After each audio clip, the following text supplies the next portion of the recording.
Hello dear friends, कैसे हैं आप। आशा है आप सभी स्वस्थ और प्रसन्न होंगे।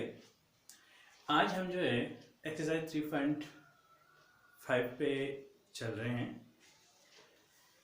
इससे पहले की एक्सरसाइज हमारी कंप्लीट हो चुकी हैं और आपने सॉल्व कर भी लिए होंगे उसके जो क्वेश्चन, आपको जितने भी क्वेश्चन बनाने थे। अब 3.5 में आप पहला क्वेश्चन देखिए, बुक्स ओपन कीजिए आप अपनी। मैं क्वेश्चन रीड कर रहा हूँ, बुक्स ओपन करें सभी। तो पहला क्वेश्चन आपके पास है, निम्नलिखित समीकरणों के युग्मों में से किसका एक अद्वितीय हल है। ठीक है, किसका कोई हल नहीं है या किसके अपरिमित रूप से अनेक हल हैं। अद्वितीय हल की स्थिति में उसे वज्र गुणनखंड विधि से यानी कि वज्र गुणन विधि से आपको हल करना है। ठीक है, तो आपसे क्वेश्चन क्या कह रहे हैं, आपके पास ये चार आपके पास क्वेश्चंस हैं जिसमें आपके पास समीकरण इनमें दिए गए हैं। आपसे ये कह रहा है कि आपको पहले तो ये बताना है कि किस समीकरण युग्म के अद्वितीय हल होंगे, किसके कोई हल नहीं होंगे और किसके जो है अपरिमित रूप से अनेक हल होंगे। और उसके बाद क्या कह रहे हैं, उसका ये कह रहा है कि जिस समीकरण युग्म के आपके पास अद्वितीय हल हैं उसको आप जो है वज्र गुणन विधि से हल करें। ठीक है, तो आइए स्टार्ट करते हैं। अब किसके अद्वितीय हल हैं, किसके अपरिमित रूप से अनेक हल होंगे और किसके कोई हल नहीं, ये आपको बहुत आसानी से आता है, इसलिए जो है क्विकली शॉर्ट में उसको करेंगे। तो पहला क्वेश्चन देखते हैं। इसमें आप लिखेंगे समीकरण 1 व समीकरण 2 की तुलना क्रमशः a1x plus b1y plus c1 0 तथा a2x plus b2y plus c2 0 से करने। आपको पहले बताया गया है इसलिए बार बार वो चीज़ आपके लिए नहीं लिखी जाएंगी। ठीक है, तो इसमें आपको जो है आप a1/a2 निकालें, a1/a2 आप निकालेंगे तो 1/3। फिर आपने b1/b2 निकाला इसमें पहले वाले क्वेश्चन में। देखिए b1 कितना है -3 और b2 कितना है आपके पास -9। माइनस से माइनस कैंसिल, 3 बन जाती है, 3 3 9 यानी कि 1/3 यानी कि a1/a2 और b1/b2 के मान बराबर आ गए। तो आपके लिए जरूरी होगा कि आप c1/c2 के मान निकालेंगे। तो आप c1/c2 का मान निकालें। c1/c2 कितना हो जाएगा आपके पास, देखिए -2/-3 सॉरी -3/-2 माइनस से माइनस कैंसिल, इट मीन 3/2। तो आपने क्या देखा, आपने देखा कि a1/a2 इक्वल टू क्या है b1/b2, पर ये जो है आपके पास c1/c2 के बराबर नहीं है। अगर नहीं है तो इसका मतलब क्या हुआ, इसके जो है कोई हल नहीं होंगे। ठीक है, तो आप आगे से लिख देंगे, क्योंकि दिए गए समीकरण में समांतर रेखा निरूपित करते हैं अतः इनके कोई हल नहीं होंगे। ठीक है, कोई हल नहीं होगा तो हमें कुछ नहीं करना है, छोड़ देते हैं इसको। ठीक है, अच्छा नेक्स्ट में देखिए,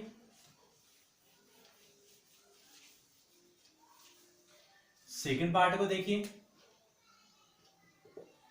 सेकंड पार्ट में आप इस 5 को इधर लाएंगे, 8 को इधर ले आएंगे। ठीक है, आप a1/a2 निकालिए। a1/a2 आपने निकाला, कितना आ गया है 2/3। फिर आप जो है b1/b2 निकालिए, कितना आ गया आपके पास 1/2। तो आपने क्या देखा, ये 2/3 है, ये 1/2 है, दोनों बराबर है, नहीं है तो c1/c2 पे नहीं जाते हैं। ठीक है, तो हम लिख देंगे a1/a2 does not equal to b1/b2, अतः दिए गए समीकरण युग्म में प्रतिच्छेदी रेखा निरूपित करते हैं। और अगर प्रतिच्छेदी रेखा निरूपित करते हैं तो इनके हमारे पास जो है अद्वितीय हल होंगे। कैसे हल होंगे, अद्वितीय। अद्वितीय हल होंगे मतलब यूनिक सॉल्यूशन। यूनिक सॉल्यूशन मतलब इसको हम सॉल्व कर पाएंगे। अब इसको हम किस विधि से सॉल्व करेंगे, वज्र गुणन विधि से सॉल्व करेंगे। ठीक है, पहले और को भी चेक कर लेते हैं, फिर सॉल्व करने वाले हम जो है जिनको सॉल्व करना होगा उनको हम करेंगे। सॉल्व किनको करेंगे, जिनके अद्वितीय हल आएंगे। तो एक तो जो है दूसरी वाली जो समीकरण युग्म है इसके हमारे पास अद्वितीय हल आ गए। ठीक है, अब जो है तीसरी को चेक करते हैं। ठीक, अब आइए थर्ड क्वेश्चन पे जाते हैं। इस पे निकालते हैं a1/a2। तो देखो a1/a2 कितना है, a1 के प्लेस पे x का गुणांक कितना है 3 और समीकरण 2 पे x का गुणांक कितना है 6, यानी कि कितना हो जाएगा 3/6। b1/b2 निकालते हैं। देखिए b1/b2 y का गुणांक कितना है समीकरण 1 में 5 है, आगे माइनस है तो माइनस भी बोलोगे, कितना बोलोगे -5। ठीक है, अच्छा इसके बाद समीकरण 2 में देखिए y गुणांक कितना है 10 है, आगे माइनस का 10 अब देखो माइनस से माइनस चला जाएगा, 5 1 का 5, 5 2 10, कितना जाएगा 1/2। यहाँ पर भी इसको देखिए 3 1 जा 3, 3 1/2, ये भी आ गया। ठीक है, तो आपके पास क्या है a1/a2 का जो मान है वो जब b1/b2 के मान के बराबर आ गया। अब देखिए c1/c2 देखते हैं। c1/c2 इसको यहाँ लाओगे कितना माइनस का 20 हो जाएगा, तो c1 का मान कितना जाएगा माइनस का 20 बट्टे इसको यहाँ फेंकोगे तो ये माइनस का 40, माइनस से माइनस कैंसिल, इसका 20 चलिए कितना हो गया 1/2। तो क्या मिला आपको, तीनों के मान आपको क्या मिल गए बराबर मिल गए। आप लिखेंगे a1/a2 बराबर b1/b2 बराबर c1/c2। तो आप क्या लिखेंगे, आप लिखेंगे क्योंकि दिए गए समीकरण में जो है संपाती रेखाएं निरूपित करते हैं। अगर इस संपाती रेखाएं निरूपित कर रहे तो क्या होगा, तो इनके जो है अपरिमित रूप से अनेक हल होंगे। ठीक है, मतलब जो इनके जो है अनेक हल होंगे।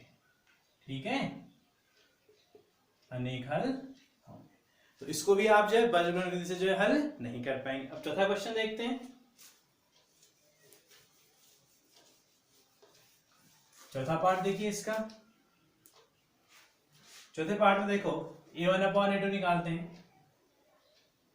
देखो चौथी समीकरण ये है, देखो x का गुणांक कितना है यहाँ पर 1, दूसरी समीकरण में x का गुणांक कितना है 3, तो कितना आ गया 1/3। अच्छा, b1/b2 निकालते हैं। देखो b1 का मान कितना है 3 है, आगे माइनस है तो माइनस का 3 बोलोगे। अच्छा, b2 का गुणांक कितना है, ये भी माइनस का 3 है, तो माइनस का 3 बोलोगे। ठीक हो जाएगा। अब माइनस से माइनस गया यानी कि 1/1। क्या है दोनों बराबर है, बराबर नहीं है तो हम c1/c2 नहीं निकालेंगे, हम लिख देंगे a1/a2 does not equal to b1/b2। तो क्या हो गया, आप लिखेंगे दिए गए समीकरण में जो है कैसे रेखा निरूपित करते हैं, प्रतिदिन की इंटरसेक्टिंग लाइन फॉर्म करेंगे। ठीक है, तो अगर इंटरसेक्टिंग लाइन फॉर्म करेंगे तो इनके कैसे सॉल्यूशन होंगे, यूनिक सॉल्यूशन होंगे। ठीक है, यानी कि अद्वितीय हल, अद्वितीय हल हो जाएंगे। ठीक हो जाएगा, आ रही बात समझ में। अब इसके बाद अब क्या करना है, अब आपको जो तो हमारे पास हमने क्या देखा, हमने ये देखा कि जो दूसरा और तीसरा समीकरण युग्म, चौथा समीकरण युग्म है उससे कैसे हल है, अद्वितीय हल है।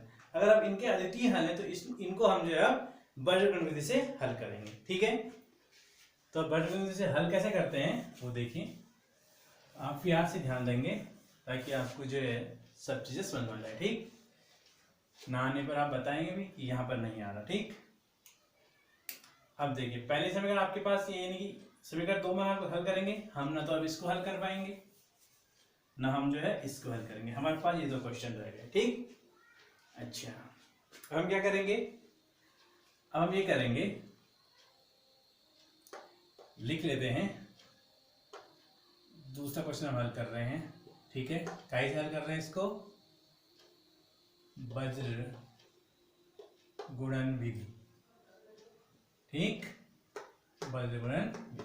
ठीक है, अब वज्र गुणन विधि है तो इसको हम समीकरण फॉर्म में कर लेते हैं, 2x + y - 5 = 0, और अगली क्या हो जाएगी 3x + 2y - 8 = 0।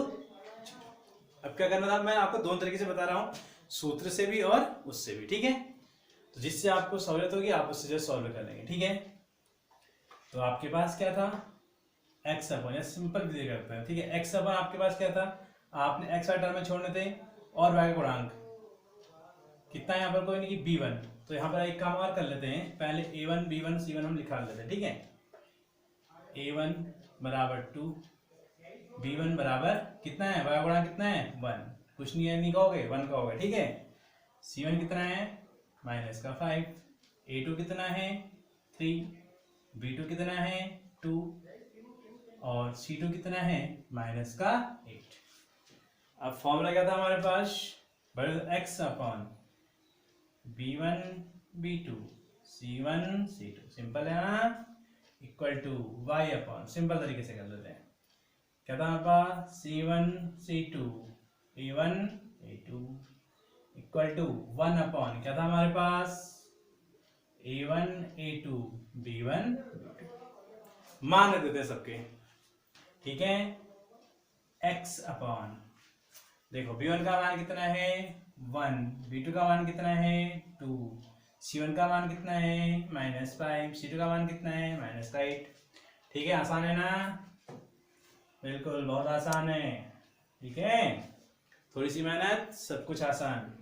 y अपॉन देखो C1 कितना है -5, C2 कितना है -8, A1 कितना है 2, A2 कितना है 3 इक्वल टू 1 अपॉन, ठीक है, A1 A2, A1 कितना है 2, A2 कितना है 3, B1 कितना है 1, B2 कितना है 2। अब बज्रगुण करना, तो बज्रगुण में क्या करते हैं, ये गुणा ये, पहले इनको फिर माइनस करके इनको, ठीक है। ऐसे यहाँ भी करेंगे, पहले इन दोनों को फिर माइनस करके इन दोनों को, ऐसे ही पहले इन दोनों को फिर माइनस करके इन दोनों को, ठीक है। तो कितना लिखेंगे आप देखिए, x अपॉन 8 1 जा 8 हो गया, माइनस है तो माइनस का 8, बीच में माइनस का चिन्ह आता है, फिर 5 दूनी 10, माइनस है तो माइनस का 10 आ जाएगा, ठीक है। इक्वल टू y अपॉन में देखिए 5 तियां 15, माइनस है तो माइनस का 15, फिर माइनस आता है बीच में, फॉर्मूले में माइनस आता है, फिर 8 2 जा 16, माइनस है तो माइनस का 16 आएगा, इक्वल टू 1 अपॉन कितना हो जाएगा 2 2 जा 4, माइनस 3 1 जा 3। हुआ, आया समझ में। इसका क्या करेंगे आप देखिए, x अपॉन कितना है आपके पास -8 ये रहा, देखो मैं एक एक लाइन बता रहा हूं, माइनस माइनस प्लस का 10 हो जाएगा, इक्वल टू y ओपन में कितना आएगा देखिए -15 ये है, और माइनस माइनस प्लस प्लस का 16 आ जाएगा, इक्वल टू 1 अपॉन इधर देखिए ये 4 है, 4 माइनस 1 सॉरी 4 माइनस 3 1। अब क्या करेंगे, अब आप एक बार इन दोनों को कंपेयर कर दीजिए, एक बार इन दोनों को तो आप लिख लेंगे, जब x अपॉन इन दोनों को हल कर लो, -8 प्लस कितना हुआ 2 इक्वल टू 1 अपॉन 1, तो क्रॉस मल्टीप्लाई करोगे इसको यहाँ तो कितना जाएगा आपके पास x 1 का x बराबर 2 1 का 2, एक्चुअली कितनी आ गई 2 आ गई, तथा जब क्या अब y वाला करोगे y अपॉन -15 प्लस 16 कितना हुआ 1 बराबर 1/1, फिर से वही गुणा करोगे ये, तो y का y बराबर 1 1 का 1, तो y का मान कितना आ गया 1। यानी कि आपके पास जो आंसर आया, आंसर आपके पास क्या आया, आंसर इसका आपके पास आ गया है इस क्वेश्चन का क्या, x बराबर 2 y बराबर 1। अब क्या कहा था, अब आप ये देखेंगे कि आपके जो आंसर है सही आए कि गलत आए, ठीक है। आपको बार बार जो है आंसर देखने की जरूरत नहीं है। तो क्या करेंगे, आप किसी भी समीकरण को पकड़ेंगे, 1 को या 2 को, आप x का मान रखिए, x का मान 2 है, 2 दूनी 4, y का मान कितना है 1, 4 और 1 5 आ गया, तो x का मान कितना है 2, 3 दूनी 6, y का मान 1 है, 2 1 का 2, 6 और 2 कितना हो गया 8। इसका मतलब आपका आंसर सही है, आपको बार बार आंसर देखने की जरूरत नहीं। तो काफी इजी था काफी आसान, कठिन है कुछ नहीं है। फिर से रिपीट कर रहा हूं एक बार में, आपने पहले समीकरण एडजस्ट करी, इक्वल टू 0 के फॉर्म में लाई, और पहली समीकरण की तुलना आपने जो है a1x plus b1y plus c2 equal to 0 से करी, दूसरी समीकरण की तुलना आपने a2x plus b2y plus c2 equal to 0 से करी, ठीक है। आपने a1 b1 c1 a2 b2 c2 के मान आपने निकाल लिए। अब आपके पास फॉर्मूला होता है बीजगणित विधि से, क्या होता है x upon b1 b2 c1 c2, फिर y upon c1 c2 a1 a2, फिर 1 upon a1 a2 b1 b2। अब आपने सबके मान रखे, फिर आपने जो गुणा किया, इन दोनों को गुणा करते हैं पहले, फिर ऋण के साथ इन दोनों गुणा करते हैं। ऐसे ही पहले इन दोनों गुणा करेंगे, फिर ऋण चिन्ह लगा के इन दोनों गुणा करेंगे, फिर इन दोनों गुणा करेंगे, ऋण चिन्ह लगा के इन दोनों गुणा करेंगे। तो हमने ये गुणा किया, ठीक है, और ये गुणा करने के बाद हमें ये चीज मिली। अब एक बार हम क्या करेंगे, इस x वाले को लेंगे, तीनों बराबर हैं, तो एक बार इसको हम इसके बराबर लेंगे, एक बार इसको हम जो है इसके बराबर लेंगे, ठीक है। अगर इन दोनों को बराबर लेंगे तो क्या होगा, फिर से हमारा x y के फॉर्म, उससे हमें कोई फायदा होगा नहीं, ठीक है। इसलिए हम जो है एक बार x को इसके बराबर लेते हैं, एक बार y को इसके बराबर लेंगे, ठीक है। तो इस तरीके से हमें जो है मान मिल जाते हैं, ठीक है। अब रही बात ये वाला क्वेश्चन, ठीक है, इसका आप खुद कर लेंगे, बनेगा आपका, ठीक है। तो एक बार मैं आपको जो है हल करके मैं आपको बताऊंगा, आप जो इसको खुद सॉल्व करने को, अब मैं इतना डिटेल में नहीं करूंगा, अब मैं इसको थोड़ा सा जल्दी में करूंगा ताकि आप लोग जो है उसको खुद बनाने का प्रयास करें, ठीक है। अच्छा, अब मैं डायरेक्ट करूंगा, इसको देखते हैं, ठीक। देखिए a1 का मान कितना है इसमें 1, a2 का मान कितना है इसमें, a1 का मान 1, a2 का मान 3, ठीक है। b1 का मान कितना है -3, b2 का मान कितना है -3, ठीक है, -3, c2 का मान कितना है -7, और b2 का मान c2 का मान कितना है -50, ठीक है।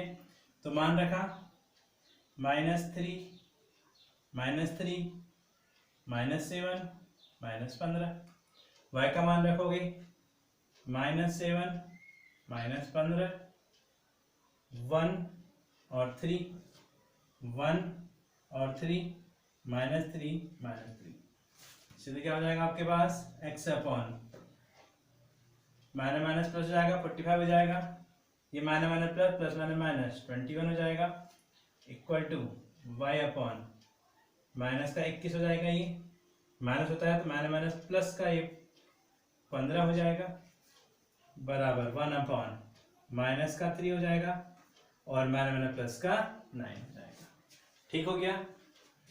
अच्छा, इसके आगे कितना हो जाएगा, ये x अपॉन 45 में से 21 घटाओगे, 5 में से 1 गया 4, यहाँ रहा 4, 4 में से 2 गया 2, ठीक हो गया, equal to y upon -21 plus 15 -6 हो गए, इक्वल टू कितना हो गया 1/6 हो गया।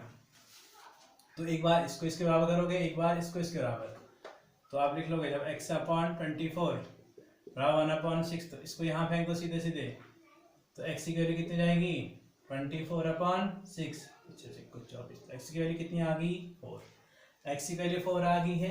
अब y निकाल लोगे तो कितना y/-6 इक्वल टू 1/6, इसको यहाँ भेज दो तो y स्क्वायर कितना हो जाएगा -6/6, कितना हो गया -1, तो y की वैल्यू -1, ठीक है। अब आंसर सही है नहीं है वो देखते हैं, क्या आंसर आ रहा है हमारे पास आंसर आ रहा है x equal to 4 and y equal to -1, देखते हैं यहाँ रखते हैं, ठीक है।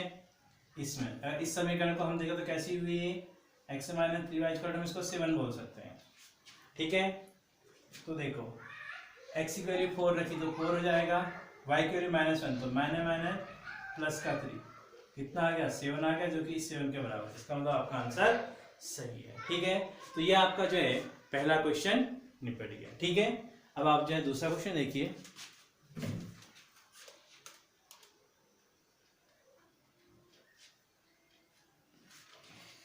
अब आप सेकेंड क्वेश्चन को देखिए।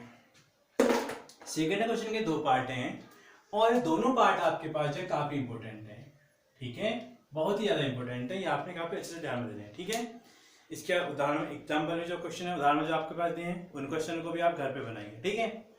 तो आपका पहला क्वेश्चन ये कहता है कि a व b के किन मानों के लिए दिए गए समीकरण युग्म के अपरिमित रूप से अनेक हल, इनकी इनफाइनाइटली मैनी सॉल्यूशन। तो आप क्या जानते हैं, अगर किन्हीं दो रैखिक समीकरण युग्मों के अपरिमित रूप से अनेक हल होते तो आप जानते हैं कि वह जो एक प्रतिबंध को क्या करता है, संतुष्ट करता है। वो प्रतिबंध क्या है, वह प्रतिबंध हमारे पास है कि a1/a2 equal to b1/b2 equal to c1/c2। अगर कहने का मतलब क्या हुआ, कहने का मतलब ये हुआ कि यदि कोई भी समीकरण युग्म है वह अगर इस प्रतिबंध को संतुष्ट कर दे तो हम क्या कहेंगे, हम ये कहेंगे कि वो दो समीकरण युग्म हैं उनके क्या है, अपरिमित रूप से अनेक हल हैं। ठीक है, तो यानी कि ये जो समीकरण है यह जब इस प्रतिबंध को संतुष्ट करेगी तभी ये कहा जाएगा कि उसके अपरिमित रूप से अनेक हल। अब आपसे कहा गया है कि अपरिमित रूप से अनेक हल, इसका मतलब यह इस प्रतिबंध को संतुष्ट करती है। ठीक है, अब संतुष्ट करती है तो आप क्या करेंगे, आप जो है एक बार इन दोनों को बराबर करेंगे, एक बार इन दोनों को बराबर करेंगे और आप जो अपना मान निकाल लेंगे। ठीक है, तो आते हैं, तो हम लिखते हैं, क्या लिखेंगे, हम जब लिखना इसको इस तरह से स्टार्ट करेंगे, हम पहले तो ये लिख लेंगे क्या,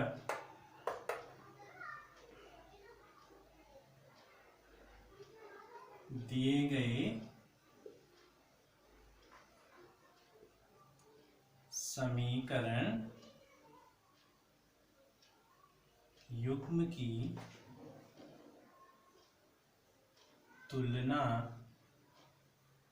तुलना, ठीक है, a1x plus b1y plus c1 equal to 0 तथा a2x plus b2y plus c2 equal to 0 से करने पर आप इनकी तुलना करेंगे। तो तुलना करने के बाद आपके पास क्या हो जाएगा, आप जब a1 का मान निकालेंगे, a1 का मान 2 है आपके पास, b1 का मान 3 है आपके पास और c1 का मान आप इस पूरे को यहाँ लाएंगे तो कितना जाएगा आपके पास, माइनस का 7, और a2 का मान कितना आपके पास, x का गुणा क्या है इसमें पूरा है, यानी कि a माइनस b, ये a2, और b2 कितना लिखेंगे आप, ये पूरा कौन सा, a plus B plus, sorry, और C2 जगह लिखेंगे आप, C2 जगह आपके पास जो है ये पूरा, और इस पूरे को ब्रैकेट में लिख के ही आप इधर लाएंगे। ठीक है, तो minus 3a plus B minus, कभी भी अगर दो से ज्यादा पद होते हैं इधर ला दो, पूरे को ब्रैकेट के साथ लाया करो। ठीक है, ताकि आपकी माइनस प्लस की गलतियां नहीं होती। अब क्या लिखेंगे, अब आप लिखेंगे चूंकि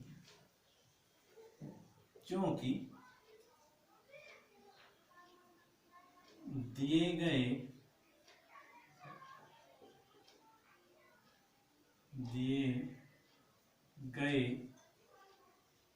समीकरण युग्म के अपरिमित रूप से, आपको कोई लैंग्वेज बनानी आनी चाहिए, समीकरण युग्म के अपरिमित रूप से अनेक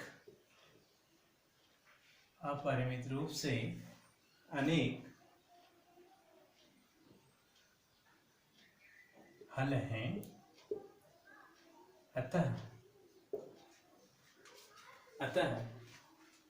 यह युग्म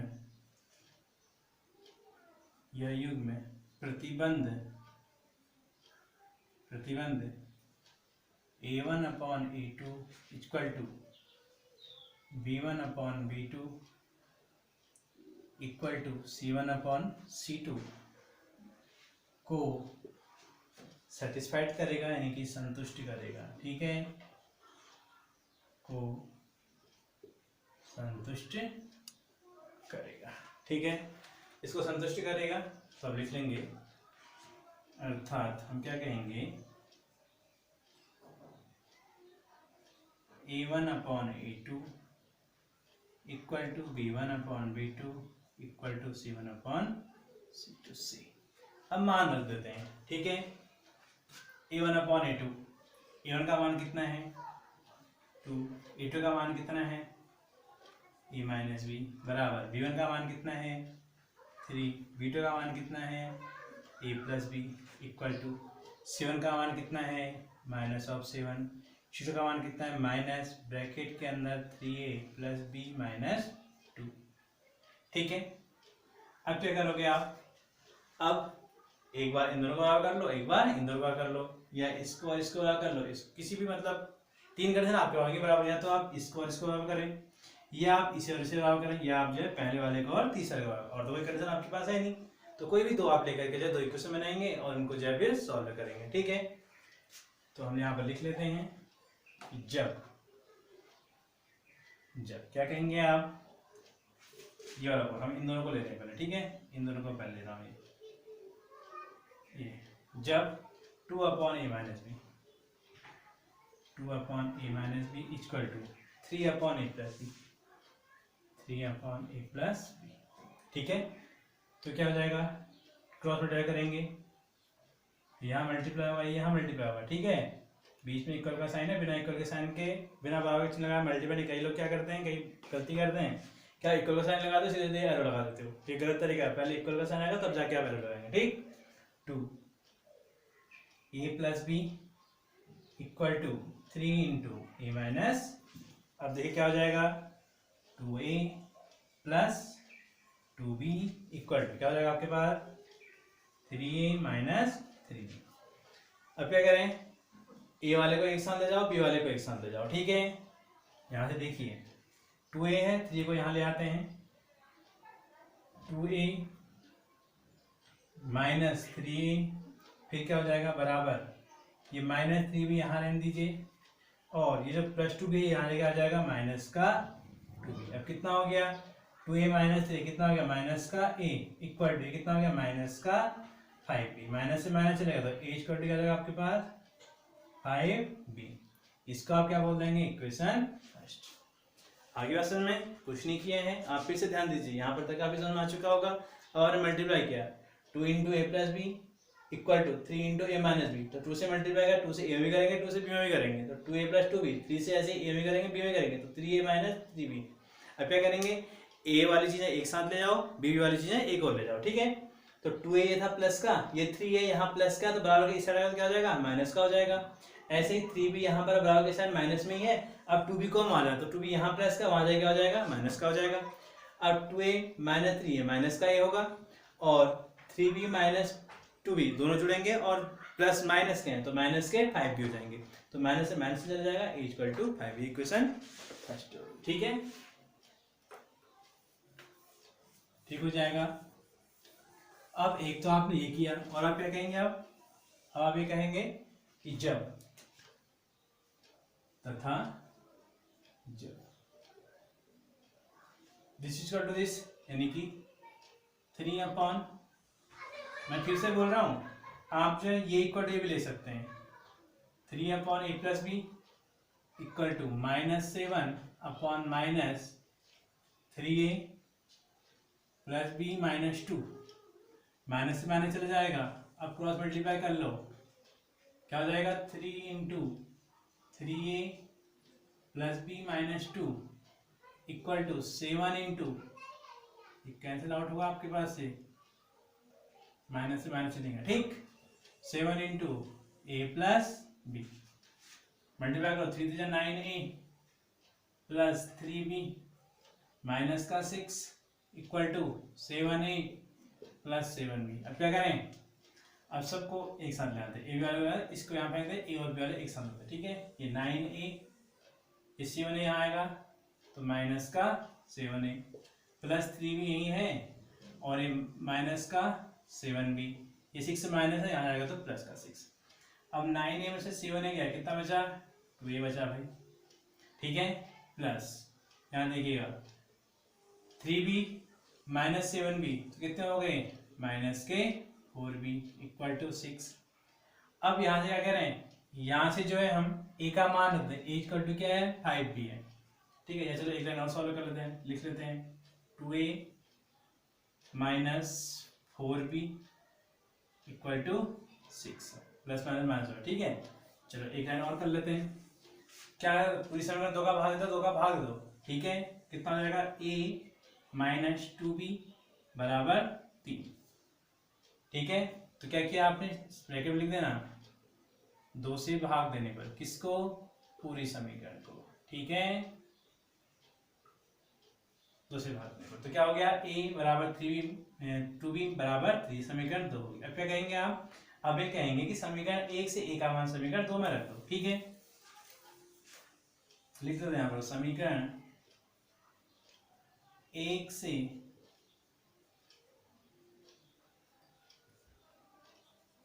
a का मान समीकरण 2 में